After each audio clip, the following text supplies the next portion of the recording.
you're being lied to. Not by your boss, not by the system, by yourself. Every Monday morning, you clock in thinking you're trading hours for dollars, that your job is just a glorified ATM that spits out $3,200 every 2 weeks so you can barely cover rent, that truck payment, and pretend you're doing fine on Instagram. But here's what the top 1% know that you don't. Your 9 to 5 isn't a prison, it's a private equity firm offering you a partnership. While you're treating it like Venmo, they're treating it like Sequoia Capital, writing them a check with zero equity dilution. They're extracting capital, resources, and leverage, and they're doing it on someone else's dime. See, most people focus on their salary, let's say $65,000 a year, but that's amateur hour. That's only 70% of the deal. There's an entire shadow portfolio hidden in plain sight, another 30% of compensation that's sitting there like unclaimed lottery tickets. The quietly broke millennial culture tells you to treat yourself because you deserve it. The 1% treats their job like a venture capital firm providing seed funding for you, Inc. The question isn't whether your job is worth it. The question is, are you sophisticated enough to extract maximum value before you walk away? Let's talk about how. Capturing free capital. The 401k match, your personal 100% ROI printer. Let's start with the most obvious heist you're probably not committing, the 401k match. Your company offers 6% match. You contribute $3,900 a year. They instantly double it to $7,800. That's a 100% return, guaranteed, day one. Show me a hedge fund that promises that. Show me a crypto bro who can deliver that without a rug pull. You can't because it doesn't exist. Yet 1/3 of employees don't take it. They're literally leaving $3,900 on the table every year because they can't afford it. No, you can't afford not to.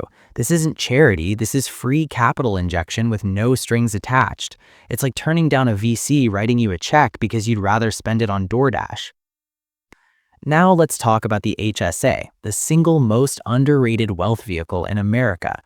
Triple tax advantage, tax deductible going in, tax-free growth, tax-free withdrawals for medical expenses.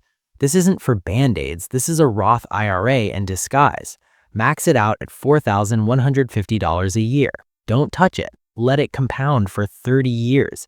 At 8% average return, that's over $500,000 tax-free. After age 65, you can withdraw for anything, not just medical, and it's treated like a traditional IRA. But if you keep receipts, you can reimburse yourself decades later for medical expenses you paid out of pocket years ago, completely tax-free. This is how rich people think. They don't see an HSA as health insurance, they see it as a tax-free retirement bucket funded by pre-tax dollars. Education reimbursements, grants for market value. Your company offers $5,250 a year in tuition reimbursement, tax-free. That's not professional development, that's a grant to build portable skills that increase your market value elsewhere. Get certified in cloud architecture, learn data analysis, get your PMP. These aren't just lines on a resume, they're equity in you, Inc. that compounds your negotiating power at your next job. And the kicker, your current employer is funding your exit strategy. They're paying you to become more expensive for their competitor to poach. That's not disloyalty, that's strategic resource extraction. Let's talk about what you're really getting paid for. Access. Your company gives you $10,000 plus in software licenses, Adobe, Salesforce, analytics tools, professional networks at conferences they pay for, infrastructure to test ideas, build portfolios, and sharpen skills. You think you're there to execute tasks, the 1% knows they're there to extract social and technical capital. Use that Salesforce license to learn CRM strategy, then consult on the side. Use Adobe to build a portfolio. Use those conferences to build relationships that outlast your employment. This is time arbitrage on a company-funded business development program. Here's the dirty secret about corporate jobs. There's a lot of dead time. Meetings that should have been emails, waiting for approvals, hurry up and wait projects. While everyone else is scrolling TikTok, the 1% is researching investments, building side income, or planning their exit. 1 hour a day, just 1 hour of dead time redirected towards building you, Inc. is 250 hours a year. That's 6 full work weeks of R&D for your future self. That's not quiet quitting, that's strategic redeployment of underutilized assets. Now, let's talk about why this matters psychologically. There's research showing that financial scarcity imposes a cognitive load equivalent to losing 13 IQ points. When you're in survival mode, checking your bank account before buying gas, you can't think strategically. You're in fight or flight. This is called the bandwidth tax. But here's the kicker. Reaching $5,000 in liquid savings, or even better, $10,000, restores those IQ points. Suddenly, you can negotiate from a position of strength instead of desperation, make strategic career moves instead of reactive ones, think long-term instead of paycheck to paycheck. This isn't just about money, it's about cognitive bandwidth. It's about having the mental clarity to see opportunities instead of just threats. That $10,000 isn't just savings, it's walking money. It's the psychological buffer that turns you from a wage slave to a strategic free agent. Now, let's talk about where the majority of people blow it: lifestyle inflation. Let's do the math on that $70,000 truck. Financed at 7% over 72 months, you're paying $1,200 a month. That's $86,400 over 6 years. But that's not the real cost. The opportunity cost is what that $1,200 a month would have done invested instead. At 8% annual return over 30 years, that $1,200 becomes $1.8 million. Read that again. That truck didn't cost you $70,000, it cost you $1.8 million in retirement wealth. It cost you 5 years of financial freedom. It cost you the ability to walk away. This is the pavement princess trap, buying the illusion of affluence while selling your future freedom.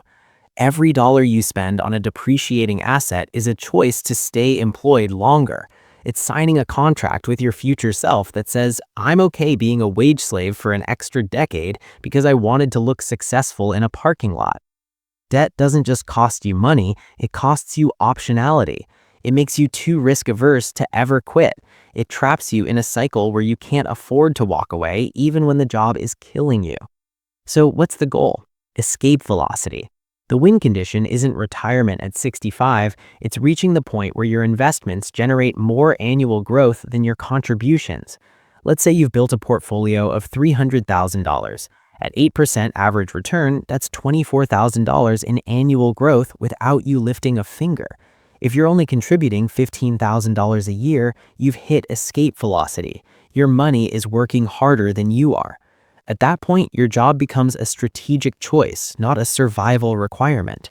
You can take risks, negotiate harder, walk away from toxicity, start that business, take a sabbatical. You're no longer an employee, you're a free agent with options. The identity shift. But here's the hardest part. It's not the saving, it's the identity shift. You have to stop being someone who earns money and start being someone who keeps money. You have to stop measuring success by what you drive and start measuring it by what you own that generates income. The 9-to-5 isn't the enemy, financial illiteracy is. So here's the challenge. Exploit your job strategically. Extract every dollar of that shadow portfolio. Build you Inc. on someone else's dime. Avoid the pavement princess trap. Hit escape velocity. Because the goal isn't to retire rich, the goal is to make employment optional. And that's true freedom. If this reframed how you see your job, drop a comment with your escape velocity number. And if you're ready to stop being a wage slave and start being a strategic free agent, hit subscribe. See you in the next one.